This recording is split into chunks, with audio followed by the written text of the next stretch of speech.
Hi, welcome to the channel, and today we're talking Stargate from 1994. So if you like this film and you want to find out more, stick around. And if you want to find out some general movie trivia, stick around, as we're going to get that all covered in this particular episode. Welcome to Sci-Fi fans, I'm your host Wayne.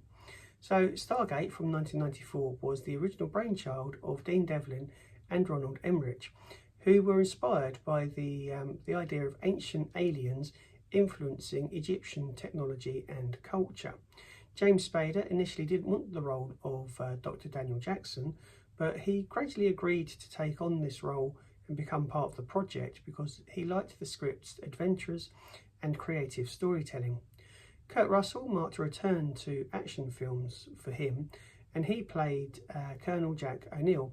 The buzz haircut was Russell's own idea, and that's what he brought to the character, as well as what we see on screen.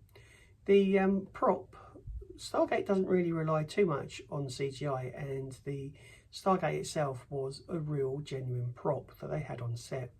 This weighed an incredible 64,000 pounds and was 20 foot in diameter, with some practical functionality to it as well. So some of the lights and that genuinely worked. So they didn't rely on CGI for the Stargate initially. There are some CGI elements which I'll get to shortly.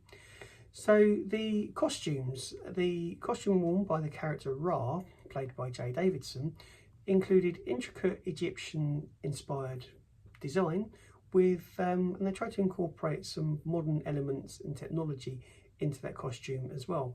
The costume itself was designed by Joseph Poirot, and I think he'd done a really good job getting the right balance of ancient Egypt with potentially what could be seen as future tech as well.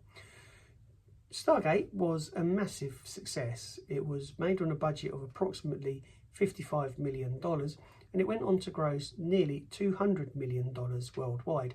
And in 1994, that was an awful lot of money. It's still an awful lot of money in 2024, but a lot of films these days struggle to make half that with twice that budget. And that was all despite the fact that it had mixed reviews from critics. They really did. It just goes to show that these critics don't know what they're talking about, really. The effect for when the Stargate opens, this was CGI, and this was a liquid chemical metal effect. That was, they had to use state-of-the-art technology to do that, and that made it was one of the most memorable CGI moments in 90s cinema.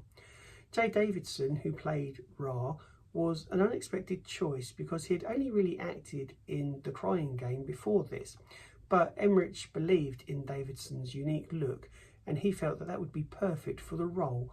And I'm glad they chose him, because this shows where they've got the casting right. Dr. Stuart Tyson Smith is an Egyptianologist, and he developed the fictional language that is in the film, and that was to create a genuine authenticity to the ancient Egyptian settings and culture. Stargate's success led to the creation of a massive franchise, including Stargate SG-1 TV series, which was the first TV series in the series, Stargate Atlantis and Stargate Universe. There have been various TV movies as well, and it's become one of the longest running sci-fi franchises, with potential and rumour and speculation that it's going to continue even by today. There's all these rumours going around that they want to continue this franchise, kind of like what they're saying with Battlestar Galactica. They want to produce something in this universe. They just don't really know how at the moment. The filming locations was the Yami Desert in Arizona. Now, this presented particular challenges with the crew because they had to battle the extreme temperatures of the desert in order to capture the film's otherworldly desert scenes. The hieroglyphics involved some Easter eggs and hieroglyphics. If you look through the hieroglyphics and you know what you're looking for, then you'll notice that some of the Stargate props contain hieroglyphics that are references to the names of the film's cast and crew. Before casting Kurt Russell, various actors were associated with the project. They were asked to join, basically, and these included Mel Gibson and Arnold Schwarzenegger, but I can't see any of them doing a better job than Kurt Russell, personally. I think if you'd had Arnold Schwarzenegger in this film, it wouldn't have had the same feel, and it wouldn't be the film that we know and love. I don't think it would have been the success. The film's concept was partially inspired by Heinrich von Däniken's ancient astronaut theory, suggesting that aliens began shaping ancient civilizations. So I'm not saying that's what happened, but there is a theory, if you look at academics, that we have been visited by aliens before and they have helped shape our world. So I kind of see where they're going with that one. Ra's iconic amulet was originally designed based on the Eye of Horus, and the Eye of Horus symbolised in Egyptian culture protection and the royal family.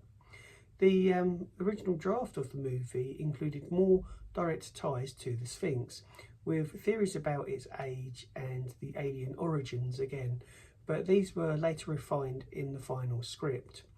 Stargate and its TV adaptations have the distinction of being one of the longest running sci-fi shows and franchises, with an incredible 350 episodes. So there aren't many, I think probably Doctor Who and Star Trek are possibly, they're the ones that exceed that, obviously, because they've been going for a number of years. But it kind of puts it on par as with them franchises, certainly in the top 5. So there you go. Just also to mention that the costumes worn by the military characters were based on real life costumes, but they were jazzed up a little bit to look a little bit more futuristic than what they actually are. The tone of the film with Roland Emmerich, he envisioned Stargate being a kind of sci-fi adventure, which it is, but he took cues from Indiana Jones and Lawrence of Arabia. And I think on reflection, when you look at the film, you can see where they've taken them elements and mashed them together to have the film that we know and love. So that's it for today. Thank you so much for stopping by and watching. If you've enjoyed this, then please do hit the like button and subscribe. If you want more information on Stargate and the possibility of the franchise continuing, then do check out Sci-Fi, which is another YouTuber, and he basically spends his life talking about Stargate. So if you haven't seen him or come across him, do check out Sci-Fi and tell him that I sent you. Thank you so much for watching. I'll be back very soon. Check out the short feeds as well, and look after yourself.